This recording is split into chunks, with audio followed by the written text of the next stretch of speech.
And to host our today's event, I would like to welcome Professor Narendra Bandapesar, who is another dynamic personality and an expert of films and a notable film critic. He's an HOI of School of Media and Communication Studies, Pimpri Chinchwad University.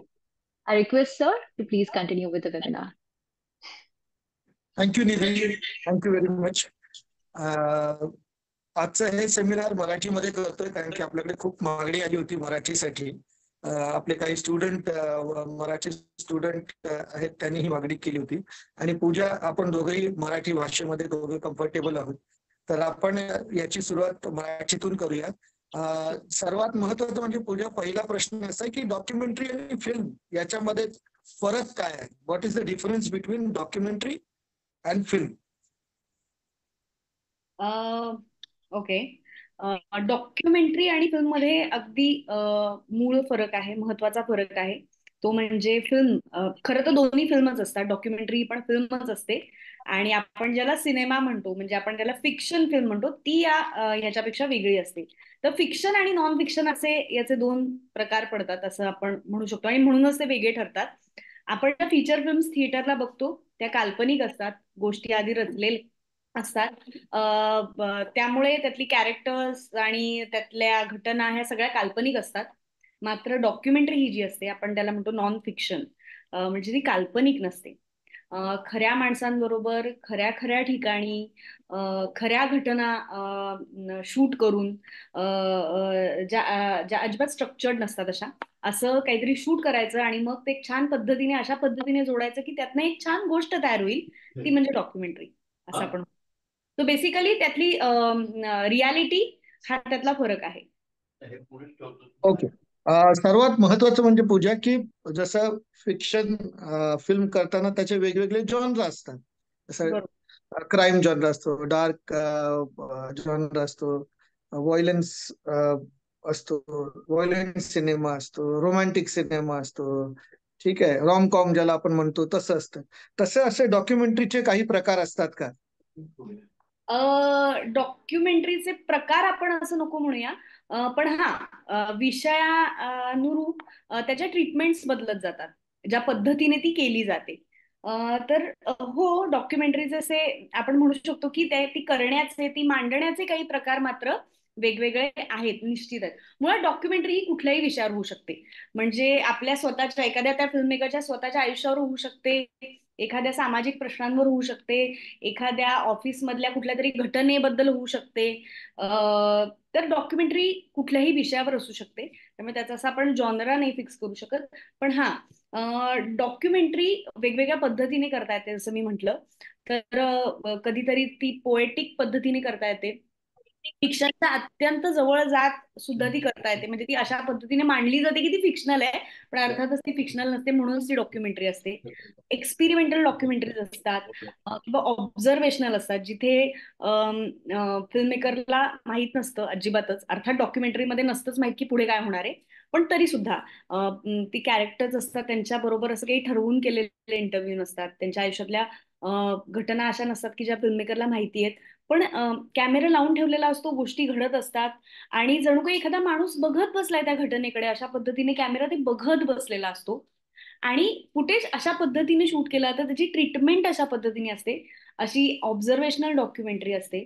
काही historic विषयांवरच्या documentaries असतात, म्हणजे ऐतिहासिक आपण म्हणू शकतो, आणि ज्यामध्ये इतिहास आहे जो एका विशिष्ट पद्धतीने त्याच्यावरचा एखादा अप्रोच किंवा त्याच्यावरच एखादी माहिती अशी आपल्याला मांडायची आहे, म्हणून ती डॉक्युमेंटरी केली जाते.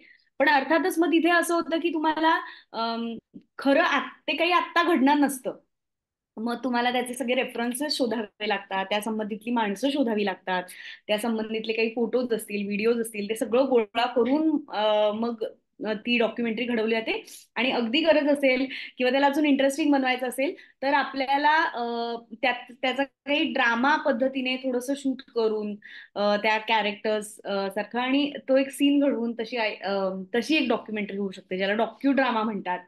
आणि आता म्हणजे खरं तर म्हणजे आपल्या मराठीतले खूप महत्वाचे फिल्म मेकर आहेत उमेश कुलकर्णी सर.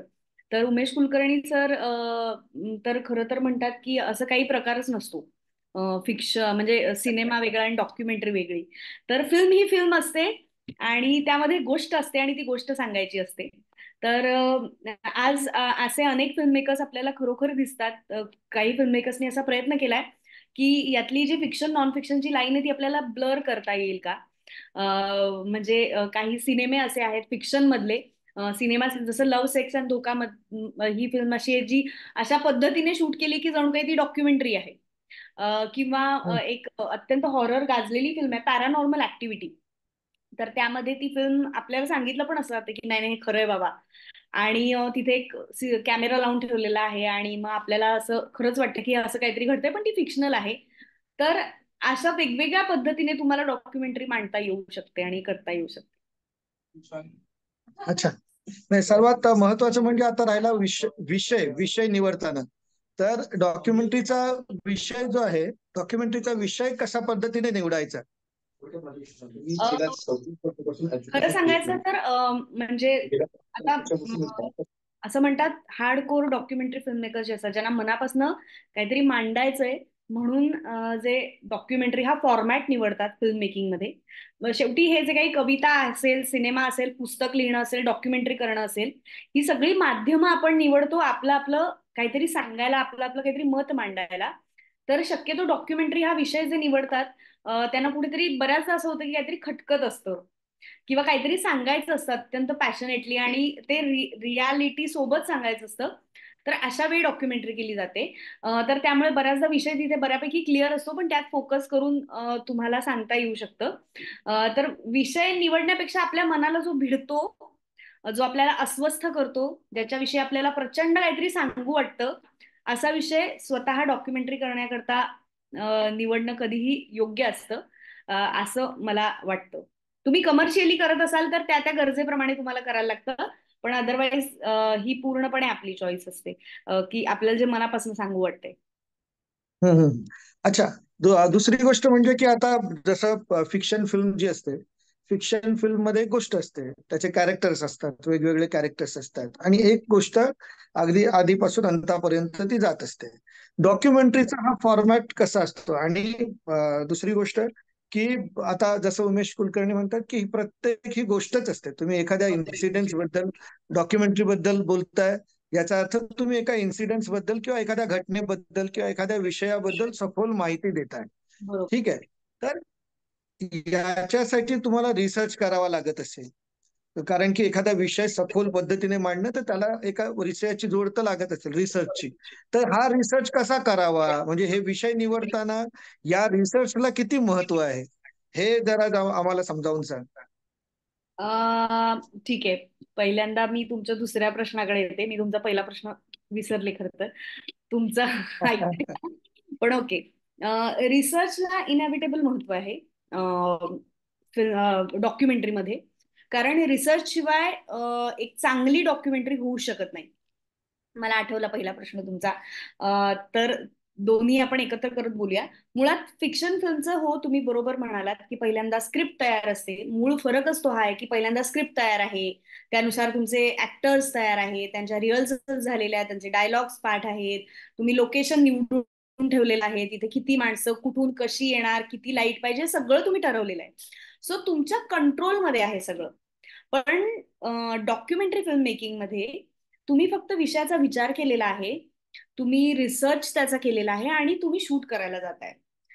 आणि म्हणजे खरं तर असं होतं की तुम्ही जो विचार केलेला असतो त्यापेक्षा तुमची फिल्म वेगळी बनते बनते हो ती वेगळीच बनते.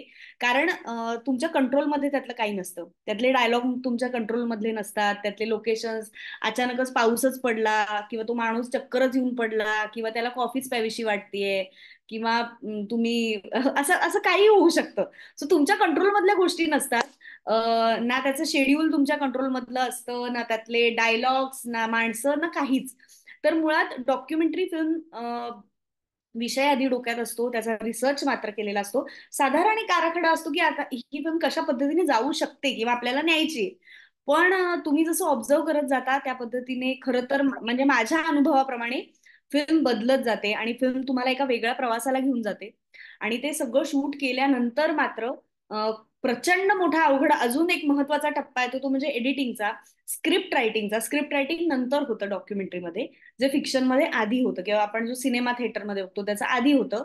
याचं नंतर होतं की आता हे तयार झाले बुवा, आता आपलं मेन कॅरेक्टर काय असावं, मग त्याचे कुठले कुठले सीन्स ठेवावे, त्यातनं काय गोष्ट घडली जाऊ शकते, आणि मग त्याचं सगळं स्क्रिप्ट तयार होते, आणि मग एडिट होतं, मग त्याचा साऊंड तयार होतो, आणि मग डॉक्युमेंटरी तयार होते. It's a very tough and challenging job. तर तू आता म्हटलेस की चॅलेंजिंग जॉब. पहिली गोष्ट म्हणजे दोन प्रकारच्या डॉक्युमेंटरी मी गेल्या काही दिवसांमध्ये पाहिल्या होत्या. एक असतात ते संपूर्णपणे नॅरेशन असतं आणि मध्ये मध्ये इंटरव्ह्यूज असतात त्याच्याशी संबंधित. दुसरे जे डॉक्युमेंटरीज असतात त्या सलग इंटरव्ह्यूज असतात, लोकांचे एका मागून एक असे इंटरव्ह्यू केलेले असतात. ठीक आहे, जेणेकरून त्याची कथानक म्हणजे डॉक्युमेंटरीचं जे कथानक आहे ते पुढे जात असतं. मला एक सांग की याचं स्क्रिप्टिंग करताना अ, काय गोष्टींवर भर दिला जातो, जेव्हा ज्याच्यावर जिथे स्क्रिप्टिंग आवश्यक असतं तिथे काय गोष्टींवर? डॉक्युमेंटरीची स्क्रिप्ट ही कशी वेगळी असते का, कसं असतं? डेफिनेटली डॉक्युमेंटरीची स्क्रिप्ट वेगळी असते, आणि जसं मी म्हटलं की जशी त्या डॉक्युमेंटरीची गरज आहे, किंवा जसं त्या डिरेक्टरला त्याला ट्रीट करायचंय त्या पद्धतीने त्याची स्क्रिप्ट तयार होते. त्या स्क्रिप्टमध्ये डायलॉग असतीलच, नॅरेशन असेलच असं अजिबात नाही, त्यामध्ये इंटरव्ह्यूज असतीलच असं सुद्धा अजिबात नाही. हे पूर्णपणे त्या डिरेक्टरचा म्हणजे चॉईस असतो की मला कशा पद्धतीने ह्याला ट्रीट करायचंय, आणि त्या फिल्मची गरज काय. म्हणजे त्याला खरंच नॅरेशनची गरजच असेल, की त्याच्याशिवाय त्याचा एक मधला धागा जोडला म्हणजे शकणार नसेल, तर मग तिथे बऱ्याचदा नॅरेशन वापरलं जातं. कधी कधी आजकाल असे फिल्म मेकर्स करतात की स्वतःचा एक अनुभव म्हणून, म्हणजे स्वतःच नॅरेशन त्याला देतात. मग तिथे आवाज आणि तुम्ही कसे बोलता याच्या पलीकडे ती खूप पर्सनलाइज असा टच त्याला येतो त्या नॅरेशनमुळे, जो फिल्म मेकर स्वतः देतो. अगदी थर्ड पार्टी नॅरेशन असेल, म्हणजे एक व्हॉइस ओव्हर आर्टिस्ट आहे, आणि मग ती एक पेंग्विन्सची फिल्म ज्याला अमिताभ बच्चन सरांचा व्हॉइस ओव्हर होता. पण हे कसं होतं, बऱ्याचदा ह्या डॉक्युमेंटरीज खूप कमर्शियल असतात, आणि त्यामुळे मोठ्या मोठ्या प्रोडक्शन हाऊसेसनी केलेल्या. पण बऱ्याचदा नवीन जे फिल्म मेकर्स येऊ पाहतात, किंवा इंडिव्हिज्युअल जे फिल्म मेकर्स आहेत, डॉक्युमेंटरी फिल्म मेकर स्पेशली, ते आपापल्या पद्धतीने, म्हणजे आता एक अर्चना फडके म्हणून अबाउट लव्ह नावाची तिची एक डॉक्युमेंटरी आहे, आणि ज्याच्यामध्ये अजिबात म्हणजे हे नाहीये, नॅरेशन वगैरे काही नाहीये, आणि ती फिल्म विषय काय आहे, तर तिची फॅमिली आहे, तिची एक जॉईंट फॅमिली आहे, याच्यामध्ये काका काकू आहे, तिची आजी आहे, बाबा आहे, आणि ती फिल्म आपल्याला काही एक वर्ष दीड वर्षाचा आपल्याला काळ ती सोबत घेऊन पुढे जाते, आणि ती बाकी काहीच नाही, ती माणसं बोलत असतात, त्यांना काय हवं ते करत असतात. हळूहळू ती माणसं इतकी युज टू होतात त्या कॅमेरा, त्यांना फरकच नाही पडत आहे की, आणि आता पण घरात आपण काही करत असतो, आणि सगळं आहे त्या डॉक्युमेंटरी. त्यात भांडणं आहे, त्यात प्रेम आहे, त्यात गॉसिप आहे, त्यात, आणि असं नाही की ते कॅमेरासाठी आहे, पण ते आहे, आणि त्यातनं पण तुम्ही इतके पर्सनली रिलेट करता त्या फिल्मला की अरे असं वाटतं की हे माझ्या पण घरात असतं, पण आपण त्याला काही अशा पद्धतीने बघत नाही, आणि खूप काहीतरी अशी सुंदर स्टोरी ती फिल्म सांगून जाते. नॉट नेसेसरीली सो की त्याला नॅरेशन असावंच किंवा नसावं, किंवा इंटरव्ह्यू असावेत नसावेत, हा पूर्ण डिरेक्टरचा चॉईस असतो. येस. ओके. आणि आता तू चॅलेंजेस बद्दल म्हणालीस की खूप असे चॅलेंजिंग टास्क असतो हा. सिनेमा जेवढा चॅलेंजिंग असतो त्याच्यापेक्षा कितीतरी पटीने जास्त डॉक्युमेंटरी असते, असं तू आता म्हणालीस. तर हे हो. चॅलेंजेस नक्की नक्की कसले आहेत? कशा पद्धतीचे आहेत? म्हणजे विषय निवडून झाल्यानंतर एकूणच एक्झिक्युशनला चॅलेंजेस असतात, किंवा मग त्यानंतर काही चॅलेंजेस येतात, कशा पद्धतीचं असतं की विषयानुसार असतं? येस. वेगवेगळ्या लेवलला वेगवेगळे चॅलेंजेस आहेत. दोन्ही फॉर्मॅटला असतात. मी अजिबात म्हणणार नाही की फिक्शनला कमी चॅलेंजेस आहेत. पण येस, नॉन फिक्शन ला सगळ्यात महत्वाचा जो फॅक्टर असतो तो म्हणजे अनसर्टन्टी. त्यामध्ये काहीच पक्क नसतं. म्हणजे एक विषय सोडला तर बऱ्याचदा तो विषय सुद्धा बदलतो. म्हणजे मला माझा अनुभव एक तुम्हाला सांगावासा वाटतो. अनॉनिमस नावाची एक शॉर्ट फिल्म आहे, जी आम्ही डॉक्युमेंटरी आहे, जी आम्ही शॉर्ट डॉक्युमेंटरी जी आम्ही बनवली होती. तर त्याचा मी त्याची प्रोड्युसर होते. सो आम्ही असं ठरवलं होतं की ही आपण 5 शॉट एक्सरसाइज म्हणून करू, आणि एक 5च मिनिटाची ही डॉक्युमेंटरी करू, आणि काही ठरवलं पण होतं आम्ही की आपल्याला ह्यात काय काय करून घ्यायचंय. आणि आम्ही जेव्हा शूट करा ही कन्स्ट्रक्शन वर्कर्स जे आहेत त्यांच्यावरची डॉक्युमेंटरी होती. मुळात ही का करावीशी वाटली तर अस्वस्थ झालं होतं, अस्वस्थ वाटत होतं खूप एकंदर परिस्थिती बघताना. एखादी भली मोठी बिल्डिंग बांधली जात असते तिथे तुमच्या स्वप्नपूर्तीसाठी असं वगैरे म्हणून त्याचा बॅनर असतो आणि त्याच्या खाली लागून एक छोटीशी झोपडी असते जी या कामगारांची असते. असं कुठेतरी बघितल्यावर वाटलं की अरे ह्यांचं काय स्वप्न असेल, त्यांना काय वाटत असेल ते की हे एवढी मोठी घरं बांधतायत पण त्यांच्यासाठी राहायला घर नाहीये. त्यांचं काय वाटत असेल तर समजून घेऊया, जाणून घेऊया. बस 5 शॉर्ट एक्सरसाइज. खरं तर काय म्हणायचंय त्यांना हे सुद्धा आम्ही बऱ्यापैकी म्हणजे ते काय म्हणू शकतात याचा अंदाज घेऊन ते थोडं स्ट्रक्चर केलं होतं. पण आम्ही जशी सुरुवात केली ती डॉक्युमेंटरी बनवायला तशा गोष्टी बदलत गेल्या. त्यांचं म्हणणं अजून इंटरेस्टिंग वाटायला लागलं, असं वाटायला लागलं हे पण म्हणलं पाहिजे, हे पण सांगितलं पाहिजे, ह्या गोष्टी पण बाहेर पोचल्या पाहिजेत. आणि असं करता करता ती डॉक्युमेंटरी जवळपास आम्ही 20 दिवस शूट केली. ती डॉक्युमेंटरी 5 मिनिटाची जी होती ती 20 मिनिटाची बनली. ते करताना चॅलेंजेस असे येत होते की मुळात हे बांधकाम मजुरांवर ही डॉक्युमेंटरी होती. आणि जेव्हा एखाद्याला काहीतरी कमी पडतंय किंवा एक असं म्हणतो ते तिथे एक विरुद्ध हे पण असते, एक दुसरी बाजू असते की कुणाला तरी ते जास्त होतंय आणि कदाचित त्यांचा हक्क त्यांना दिला जात नाही. म्हणजे अशा काही सामाजिक प्रश्नांवर आपण जेव्हा बोलतो तेव्हा काहींचं हित त्यात साधलं जात नसतं, तेव्हा तेही फटके आपल्याला सोसावे लागतात. म्हणजे अशा वेळी आमच्या आता याला लक, म्हणजे एक फिल्म मेकर म्हणून मी लक म्हणू शकते, but it was a very unfortunate incident की असं झालं होतं, एक बिल्डिंग बनत होती आणि पावसाळा होता आणि ती भिंत कोसळली होती. जी कोसळली होती ती मजुरांच्या घरावर कोसळली होती आणि त्यातले 3 जण गेले होते. आणि ही प्रचंड मोठी बातमी होती आणि एका फिल्म मेकरसाठी हे फुटेज किती क्रुशियल असतं हे तुम्ही समजू शकता. ते म्हणूनच मी म्हटलं की मी असं नाही म्हणणार की आम्ही लकी आहोत. पण एक फिल्म मेकर म्हणून हा ते फुटेज आम्हाला मिळू शकत होतं जे आम्ही स्वतः शूट करणार होतो. आम्ही दुसऱ्या दिवशी त्या लोकेशनवर गेलो. अर्थातच त्या लोकेशनवर जायला बंदी होती. आणि तुम्ही कोणी तिथे जाऊ शकत नाही असं वगैरे लिहिलेलं होतं. तिथे माणसांची चौकशी केली तर तिथून सगळे जे कामगार होते ते हलवले गेलेले होते. ही पुण्यातलीच घटना आहे. आणि आम्ही तिथे गेलो. रात्रीची बऱ्यापैकी अंधार व्हायला लागला होता. आमचा कॅमेरामन आमच्या सोबत नव्हता. इतकी अर्जंट सिच्युएशन होती ती की ते तेव्हाच करायला पाहिजे होतं. आणि आमचे जे डिरेक्टर होते ते शूट करत होते आणि त्यांना तो धड कॅमेरा जमत पण नव्हता, कारण ते काही कॅमेरामन नव्हते. पण आम्ही ते शूट केलं आणि त्यामध्ये जे दिसलं, जे कॅमेराला दिसत होतं ते अत्यंत हेलावून टाकणारं होतं. आणि त्यामध्ये त्यांची वही मिळाली, ज्या वहीत त्यांची नावं लिहिलेली होती, त्यांचे नंबर लिहिलेले होते, जे ते गेले होते ज्या ह्याच्यात. आणि तेवढ्यात आम्हाला कोणीतरी हाकलायला आलं की ए तुम्ही काय करताय. आणि ही वॉज म्हणजे तो अधिकारवाणीने तो माणूस बोलला आणि चक्क हाकलायला आला. आम्ही तिथून निघून गेलो. त्यानंतर आम्हाला ज्या वहीत जी नावं सापडली त्या नंबरवर आम्ही फोन केला. तर तो फोन जे मृत व्यक्ती होते त्यांच्या भावाने उचलला आणि आम्ही त्यांच्याशी बोललो की आम्हाला तुमचा इंटरव्ह्यू घ्यायला येता येईल का. तर ते हा ठीक आहे मी सांगतो म्हणाले.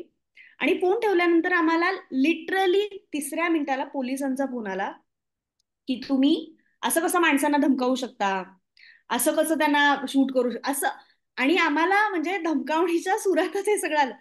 आणि परत आम्ही त्यांना सांगितलं नीट की आम्ही काही हे नाही आहोत, आम्ही काय माहिती पण बनवतोय वगैरे. अर्थात त्यांना ते सगळं पटणारं नव्हतं या सगळ्या गोष्टी, पण तरी सुद्धा.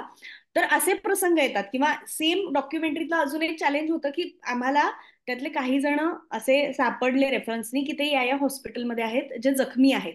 आम्ही त्यांना अर्थातच परमिशन घेऊन तुम्हाला कोणी शूट करायला देत नाही.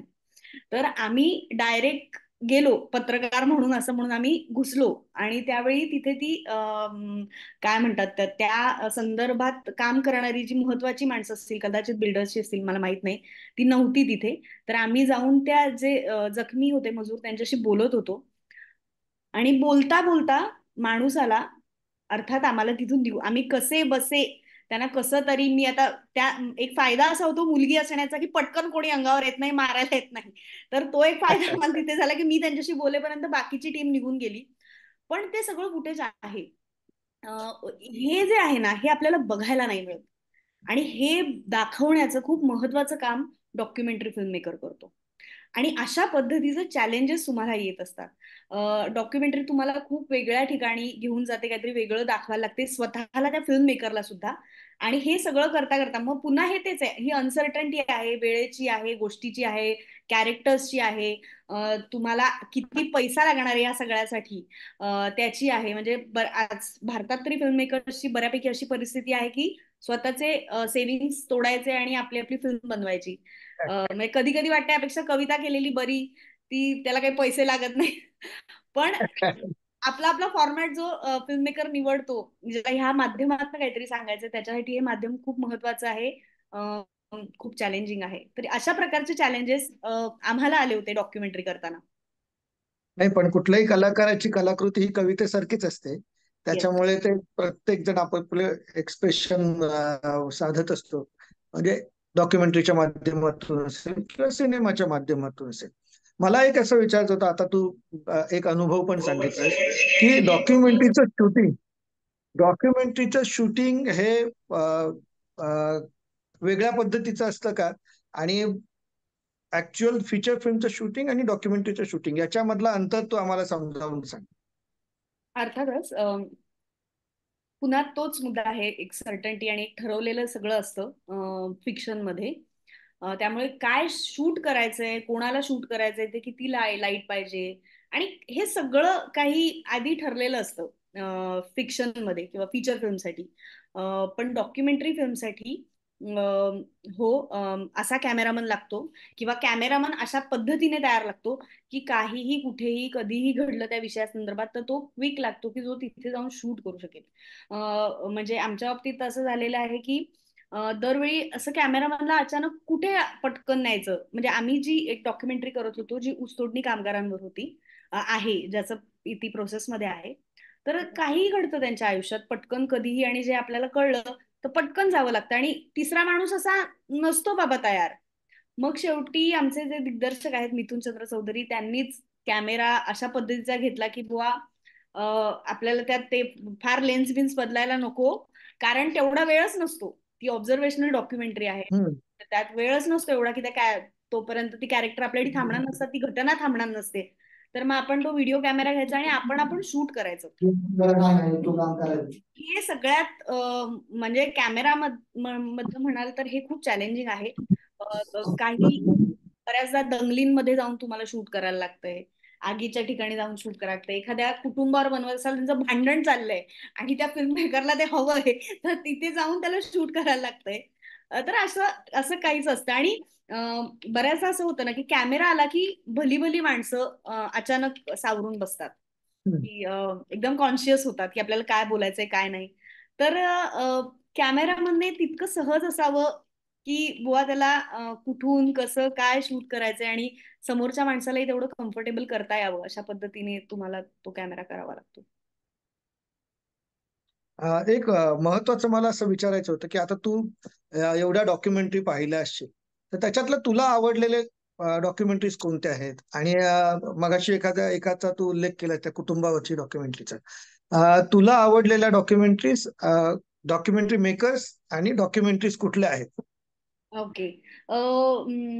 खूप साऱ्या डॉक्युमेंटरीज मला आवडल्या, पण त्यातल्या काही डॉक्युमेंटरी फिल्म्स आणि त्यातल्या काही फिल्म मेकर्स बद्दल अगदी, किंवा त्यांनी ज्या पद्धतीने त्याला ट्रीट केलं त्याविषयी मी नक्की सांगेन.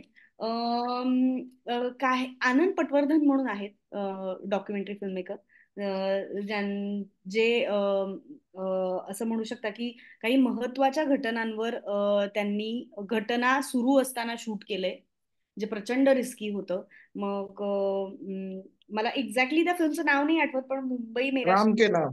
राम के नाम यासारख्या त्यांच्या, म्हणजे त्यांच्या डॉक्युमेंटरीजला तर बऱ्याचदा सेन्सॉरच मिळत नाही सर्टिफिकेट. त्यांना डायरेक्ट सुप्रीम कोर्टात जावं लागतं की ही माझी फिल्म आहे आणि ही मला लोकांना दाखवायची आहे. तर ते आहेत. त्याच्याच बरोबर मी जसं म्हटलं, ही अर्चना फडकेंची अबाउट लव्ह नावाची डॉक्युमेंटरी आहे, ती खूप सुंदर आहे. एक मॉक्युमेंटरी आहे, त्याचं नाव आहे टुंगरूस. ती युट्यूबवर सुद्धा आहे. तर एका माणसाच्या घरात त्याने एक कोंबडा आणलाय पाळायला, आणि बस त्याच्याबरोबरची ती डॉक्युमेंटरी आहे. तर ही खूप इंटरेस्टिंग डॉक्युमेंटरी आहे. त्याला मॉक्युमेंटरी म्हणतात कारण ती अशी लाईट मुवमेंट्स आणि थोडीशी कॉमिक स्टाईलनी जाते. त्याचबरोबर the Superman of Malegaon, Malegaon का सुपरमॅन, ती खूप एक इंटरेस्टिंग डॉक्युमेंटरी आहे. ग्रिझली मॅन नावाची एक वेर्नर हेrzog नावाच्या फिल्म मेकरची डॉक्युमेंटरी आहे. हा ग्रिझली मॅन म्हणजे तो अस्वल जी असतात पांढरी, त्यांच्या हा हा त्यांच्या बरोबर तो जंगलात काही वर्ष राहिला तो माणूस. आणि लिटरली त्याने असं सांगितलं, तो वेडा माणूस होता. तो वेडाच म्हणायला लागेल. त्याच्या अंगावरची 8-10 माकडं बसलेली असताना तो असं शूट बीट करत असायचा. आणि अनफॉर्च्युनेटली त्याचा मृत्यू त्या सगळ्या दरम्यानच झाला होता. आणि पुढे नंतर काही बाकीच्या टीम डॉक्युमेंटरी पूर्ण केली होती. याच्या बरोबर ओके, एक फिल्म डॉक्युमेंटरी आहे, क्रॉनिकल ऑफ समर. तर याच्यामध्ये काही फिल्म मेकर्स आहेत जे तिथेच चर्चा करतात ते आता कशाविषयी आपण बनवूया आणि काय करूया. आणि मग ती त्यांच्यावर ती डॉक्युमेंटरी बनते, त्यांना पण ती डॉक्युमेंटरी झाल्यावर दाखवली जाते, मग त्यांचे व्ह्यूज घेतले जातात. आणि हे सगळं त्या डॉक्युमेंटरीत, हे सगळं बघणं, ह्या वेगवेगळ्या ट्रीटमेंट्सनी बनलेली डॉक्युमेंटरीज बघणं हा खूपच एक आनंदाचा भाग आहे. या काही डॉक्युमेंटरीज यातल्या युट्यूबवर आहेत आणि आपण ते बघू शकतो. ओके. आता तू तुझे अनुभव सांगितलेस किंवा तुला आवडणाऱ्या डॉक्युमेंटरीज बद्दल माहिती दिलीस. एखाद्याला डॉक्युमेंटरी मध्ये परस्यू करायचं असेल, करिअर परस्यू करायचं असेल, तर मला एक सांग की आता सर्वात महत्वाचा जो भाग असतो याच्यातला, की पैसा तयार करणं, डॉक्युमेंटरीसाठी पैसा उभारणं.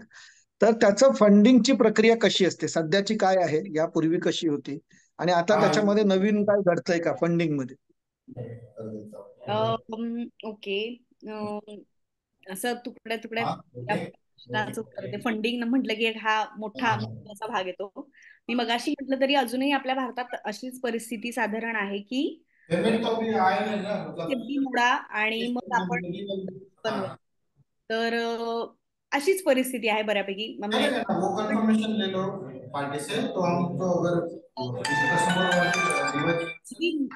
Mute others. Hello, okay. तर बऱ्यापैकी भारतात अशी परिस्थिती आहे. पण PSBT कडनं खूप चांगल्या डॉक्युमेंटरीज प्रोड्यूस केल्या जातात. त्याचे काही क्रायटेरियाज आहेत. ती 25 मिनिटं किंवा 52 मिनिटाचीच पाहिजे आणि त्याचे काही विषयही बऱ्यापैकी ठरलेले असतात. पण PSBT कडनं खूप चांगल्या डॉक्युमेंटरीज प्रोड्यूस होतात. इंटरनॅशनल काही प्लॅटफॉर्म्स आहेत जिथे आपण फंडिंगसाठी अप्लाय करू शकतो. पण कसं आहे, तिथलं क्रायटेरिया बऱ्यापैकी टफ आहे. म्हणजे तिकडे ठराविक विषयांना बऱ्यापैकी महत्त्व दिलं जातं, किंवा तिथे हजारोंमध्ये ऍप्लिकेशन्स येतात आणि त्यामध्ये तुमचं एक ऍप्लिकेशन असतं ज्याचा नंबर लागणं जरा बऱ्याचदा अवघड जातं. पण येत्या म्हणजे ह्या गेल्या काही वर्षात बऱ्यापैकी चांगलं चित्र आहे. इवन मीफ मध्ये वगैरे पण आता काहीतरी अनाऊन्स केलं गेलंय की फंडिंगसाठी म्हणून ते काही करू इच्छितात. किंवा इफी मध्ये, मीफ मध्ये डॉक्युमेंटरीसाठी आता वेगळे बाजार, म्हणजे हे मार्केट त्यांच्यासाठी ओपन केलेलं आहे की इंटरनॅशनल फंडर्स जे आहेत ते सुद्धा त्यांना काही चांगले विषय शोधायचे असतील आणि तर आपण आपल्या फिल्म्स तिथे पिच करू शकतो. तर अशा पद्धतीने आपण सध्या तरी करू शकतो. डॉक्युमेंटरीजला बऱ्यापैकी प्रोड्युसर मिळणं थोडं अवघड जातं, कारण त्या कमर्शियल नसतात आणि बऱ्यापैकी आणि मग काय उरतं तर त्या रिलीज होत नाहीत. म्हणजे हे अनफॉर्च्युनेट आहे, झालं पाहिजे म्हणजे तरच त्या पुढे अजून बनत जातील. पण OTT प्लॅटफॉर्मवर आपल्याला बऱ्यापैकी आता डॉक्युमेंटरी दिसत आहेत. पण पुन्हा एकदा असंच आहे की त्या डॉक्युमेंटरीज वेल नोन माणसांनी बनवलेल्या आहेत. त्याचबरोबर त्या डॉक्युमेंटरीज च्या प्री प्रोडक्शन पासून ते प्रोडक्शन हाऊस त्यांच्या सोबत असतं. त्यामुळे तसं म्हटलं तर थोडंसं डिरेक्टरला किती स्वातंत्र्य मिळतं माहित नाही, कारण त्याची ट्रीटमेंट बऱ्यापैकी त्यांना हवी तशी ठरलेली असते. मग तिथे मात्र मजबूत पैसा आहे तुम्हाला. OTT वर जर का डॉक्युमेंटरी करायची शक्यता निर्माण झाली. नाही, एक तर असं आहे की सिनेमाला थिएट्रिकल रिलीज असतात.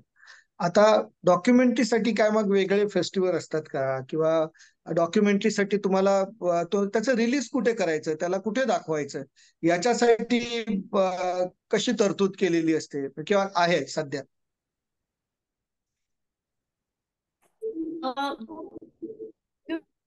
डेडिकेट केलेले एखादं सेक्शन असावं, असे फेस्टिवल्स कमी आहेत. त्यातले त्यात आणि केरळ जे फिल्म फेस्टिवल आहे त्यामध्ये डॉक्युमेंटरीला खूप चांगला प्लॅटफॉर्म आहे. अदरवाईज मग आपल्याला परदेशातल्या फेस्टिवल्सकडेच वळावं लागतं.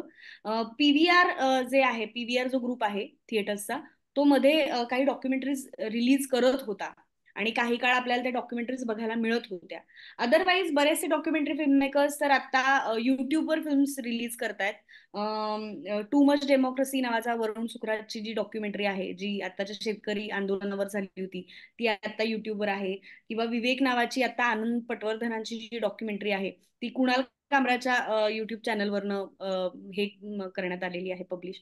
सो अशा म्हणजे पर्याय तोच उरतो, जर लोकांपर्यंत ते पोचवायचं असेल तर काही पर्सनल स्क्रीनिंग, फेस्टिवल्स मध्ये स्क्रीनिंग, आणि त्याच्यानंतर मग असे प्लॅटफॉर्म जिथे लोक फ्रीमध्ये बघू शकतात तिथे पब्लिश करणं हा एक पर्याय आहे.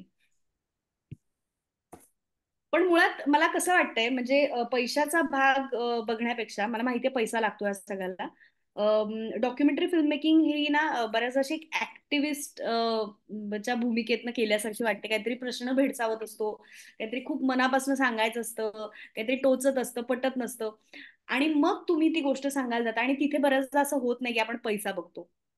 असं होतं की नाही, मला ते सांगायचंय आणि मला ते सांगायचंय बास, आणि मग तुम्ही ते सगळं करायला घेता. सो ही खूप समाधान देणारा देणारा असा हा फिल्म मेकिंगचा प्रकार आहे. एक प्रश्न आलेला आहे हम्म. की स्टुडंट डॉक्युमेंटरी बनवू शकतात का? या स्टुडंट लेवलला त्यांनी डॉक्युमेंटरी बनवायचं असेल तर त्यांनी काय करावं? ओके, खूपच इंटरेस्टिंग, चांगला प्रश्न आहे. आणि त्याच्यासाठी काय स्किल असायला हव्यात? ओके, स्किल म्हणण्यापेक्षा ओके, डॉक्युमेंटरी हा बऱ्याचदा फिल्म स्कूल्स जे आहेत त्यांच्यामध्ये एक प्रोजेक्ट म्हणून दिला जातो. फिक्शन किंवा नॉन फिक्शन निवडायला सांगितलं जातं आणि त्यामध्ये नॉन फिक्शन मध्ये डॉक्युमेंटरी येते. विषय निवडायचा तर पुन्हा एकदा आपल्या जवळचं सगळ्यात काय आहे हे नक्की बघायला पाहिजे. म्हणजे खरं तर फिक्शन करताना पण आपण हेच बघायला पाहिजे की सगळ्यात आपल्या जवळचं काय आहे, ते आपण अधिक प्रामाणिकपणे सांगू शकतो, असं माझं मत आहे स्वतःचं. म्हणजे मी सुद्धा एक डॉक्युमेंटरी केली होती माझ्या प्रोजेक्ट म्हणून, मी विद्यार्थिनी असताना. आणि मी सर्प मैत्रीण आहे, तर मला सगळ्यात जवळचा तो विषय होता, तर मी पण एक त्याच्यावरच डॉक्युमेंटरी केली. कारण त्याबद्दल मी अधिक सांगू शकते, त्याच्याकडे जाण्याचा माझा रीच असतो, ते काहीतरी त्याच्याबद्दल काहीतरी शोधणं हे मला महत्वाचं वाटतं. त्यामुळे बऱ्याचदा आपण जो पण काही विषय निवडू तो आपल्या थोडा जवळचा असावा, ज्याबद्दल आपल्याला काहीतरी सांगू वाटते, असा विषय निवडणं हे कधीही चांगलं आहे फिल्म मेकरसाठी, असं मला वाटतं. ओके, मग स्किल त्याच्यात जर डेव्हलप करायची असते, म्हणजे रिसर्चची स्किल डेव्हलप करायची असेल किंवा स्क्रिप्टिंगची स्किल डेव्हलप करायची असेल, तर त्याच्यासाठी या स्टुडंट्सने काय काय करावं?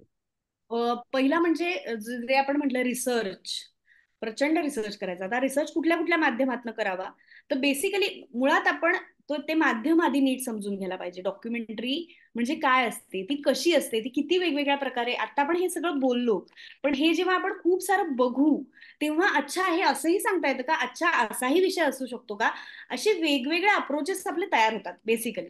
आणि मग कधीतरी असं होतं की नाही, मला तर अशा पद्धतीने सांगायला आवडेल. आणि मग जेव्हा आपण मग विषय ठरवतो, रिसर्च कडे येतो, तेव्हा मग वाचन आहे त्या विषयावरचं, त्या संदर्भातल्या माणसांशी बोलणं असेल, काही इंटरव्ह्यूज बघणं असेल, किंवा ऑब्झर्वेशन, त्या विषयाबद्दलचं ऑब्झर्वेशन असेल. म्हणजे आता एखाद्या भाजी मंडई विषयी मला एक रविवारचा बाजार असा आपल्याला विषय असेल समजा त्या डॉक्युमेंटरीचा, तर जाऊन तिथे बसणं असेल, तिथे वेळ घालवणं असेल, तिथे माणसांबरोबर फॅमिलियर होणं असेल, हे सगळं आपल्याला करायला लागतं. आणि डॉक्युमेंटरीमध्ये खूप महत्वाचं असतं, खरं तर विद्यार्थ्यांना एक ठराविक 1 दिवस 2 दिवस एवढ्यात काय करायचं ते तेवढंच असतं. मग अशा वेळी तुमचे जे कॅरेक्टर्स आहेत त्यांच्याबरोबर थोडं आधी जाऊन बोलणं, त्यांच्याशी जेव्हा बोलाल तेव्हाच त्यांचे वेगवेगळे अप्रोचेस तुम्हाला कळू शकतात, कारण तुमच्याकडे इथे अगणित दिवस नाही आहेत की जाऊन ऑब्झर्वेशन करा आणि हळूहळू तुमची डॉक्युमेंटरी डेव्हलप होत जाईल. सो ह्यावेळी थोडी तुम्हाला डॉक्युमेंटरी आधी स्ट्रक्चर करावी लागते. ओके, पूजा, एक खूप महत्वाची माहिती आम्हाला तू सांगितलीस हे डॉक्युमेंटरी मेकिंग संदर्भात. सध्या नेटफ्लिक्स आणि अमेझॉन सारखे जे प्लेयर्स आहेत, OTT प्लेयर्स आहेत, त्यांनी एक खास डॉक्युमेंटरीसाठी आपले सेक्शन तयार केलेले आहेत आणि त्याच्यातून उत्तम उत्तम डॉक्युमेंटरीज प्रोड्यूस करून ते रिलीज करण्यासाठी त्यांचे प्रयत्न आहे. आपल्याला एक स्टुडंट चा विचार करता तिथपर्यंत पोहोचण्यासाठी स्टुडंटला नक्की कशा पद्धतीच्या गोष्टींची तयारी करावी लागेल, की तुम्हाला रिसर्च बद्दल तू सांगितलंस मगाशी, पण या नेटफ्लिक्स किंवा अमेझॉन या इंटरनॅशनल प्लॅटफॉर्म पर्यंत पोहोचण्यासाठी नक्की त्यांची जी तयारी आहे ही थोडक्यात सांग. म्हणजे हा आपला शेवटचा प्रश्न असेल की स्टुडंट्सला या संपूर्ण डॉक्युमेंटरीच्या प्रक्रियेत येण्यासाठी नक्की काय 2 गोष्टी कराव्या लागतील त्या आम्हाला सांग. ओके, अगदी 2च गोष्टीत नाही मी थांबू शकत सर, पण मी सांगते तुम्हाला. हे खरं तर फक्त स्टुडंट नाही, हे आज अनेक फिल्म मेकर्सचा हा मोठा प्रश्न आहे की फिल्म तर बनवलीये, डॉक्युमेंटरी तर बनवलीये, पण पुढे आता कसं जायचं, तिथे पोचायचं कसं, ह्याचं करायचं काय आपण आता. म्हणजे पुन्हा तेच, आपण ह्याच्यातनं पैसे कसे कमवू शकतो, केलं आहे आपण मनापासून, पण ह्यातनं काही आपण रिटर्न्स कसे मिळवू शकतो. तर मुळात ह्याचं म्हणजे माझ्या मते तुम्हाला नेटवर्क असावं लागतं, पण तरी सुद्धा ह्याची थोडी माहिती असणं, ह्याचं थोडं शिक्षण घेणं हे अतिशय महत्वाचं आहे असं मला वाटतं. मला वाटतं आपण जो आता BBA in digital film making सारखा कोर्स आपण जो PCU मध्ये ऑफर करतोय, तो यासाठीच BBA म्हणून महत्वाचा आहे, कारण फक्त फिल्म मेकिंग नाही बुवा, तर ती फिल्मचं बजेटिंग कसं असावं, त्याचा पिच रिपोर्ट कसा असावा, तर ते त्या नोट्स कशा बनवाव्या, त्यांच्यापर्यंत कुणापर्यंत कसं पोचायचं, या सगळ्या गोष्टी यात शिकायला मिळतात. तर मुळात तिथे पोहोचण्यासाठी तुम्हाला एक चांगलं नेटवर्क लागतं, क्युरेटर्स असतात त्यांच्यासाठीचे पण, आणि मग त्या क्युरेटर्स पर्यंत पोहोचणं, त्यांना त्यांना पटलं तर ते पुढे जातात गोष्टी. त्याच्यानंतर मग त्याच्याआधी तुमची पिच नोट बनवावी लागते, तुमचं सिनॉप्सिस, मग तुम्ही त्याची ट्रीटमेंट कशी असणार, त्यासाठीचं अत्यंत सुंदर प्रकारे त्यांच्या रिक्वायरमेंटनुसार असणारं लेखन तुम्हाला करायला लागतं.